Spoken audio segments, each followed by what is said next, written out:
एक गरीब किसान रहता था। अर्जुन मेहनती था, लेकिन जमीन बंजर थी और बारिश भी समय पर नहीं होती थी। उसका गुजारा मुश्किल से होता था। एक दिन वह जंगल में सूखी लकड़ियां बीनने गया। तभी उसे एक अजीब सा पेड़ दिखा, बिल्कुल हरे भरे पत्तों वाला, और उस पर चमकदार जामुन लगे थे। उसने एक जामुन तोड़ा और जैसे ही उसने उसे खाया, उसके शरीर में ऊर्जा भर गई।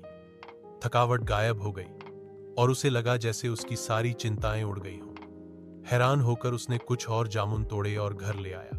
घर पहुंचकर उसने अपनी बीमार मां को एक जामुन खिलाया।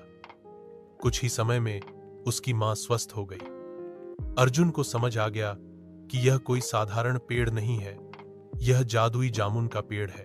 अर्जुन ने पेड़ का रहस्य किसी को नहीं बताया, लेकिन हर हफ्ते वहां जाकर कुछ जामुन लाता और जरूरतमंदों को मुफ्त में देता। गांव वालों ने नोटिस किया कि अर्जुन अब खुश रहने लगा है। उसकी मां ठीक हो गई है और वह हमेशा दूसरों की मदद करता है। एक दिन गांव के लालची जमींदार रघु ने यह सब देखा। उसे शक हुआ कि अर्जुन के पास कोई खजाना है। उसने अर्जुन का पीछा किया और उसे जंगल में जामुन का पेड़ तोड़ते हुए देख लिया। रघु ने सोचा, अगर मैं इस पेड़ को काटकर अपने खेत में लगाऊं तो मैं सबसे अमीर आदमी बन जाऊंगा। उस रात वह अपने नौकरों के साथ पेड़ को काटने चला। जैसे ही उन्होंने कुल्हाड़ी चलाई, पेड़ से तेज रोशनी निकली और एक आवाज गूंजी, जो पेड़ को काटेगा वह अपनी अच्छाई खो बैठेगा। रघु ने हंसते हुए कहा, मैं अच्छाई से नहीं, दौलत से जीता हूं। जैसे ही पेड़ गिरा, रघु और उसके लोग अंधे हो गए। वे जंगल से बाहर नहीं निकल सके और भटकते रहे। अर्जुन को जब यह पता चला तो वह दौड़कर वहां गया। उसने पेड़ के पास हाथ जोड़कर प्रार्थना की, हे जादुई पेड़, इन्हें माफ कर दो। ये भटक गए थे जैसे मैं एक समय भूख से भटका था।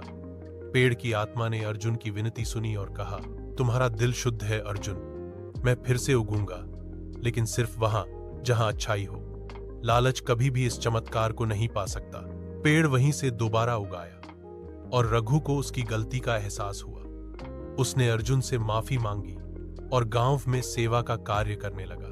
अर्जुन ने उस दिन समझा, सच्चा जादू दौलत में नहीं, बल्कि नेकदिल इंसान की सेवा और निस्वार्थ भाव में होता।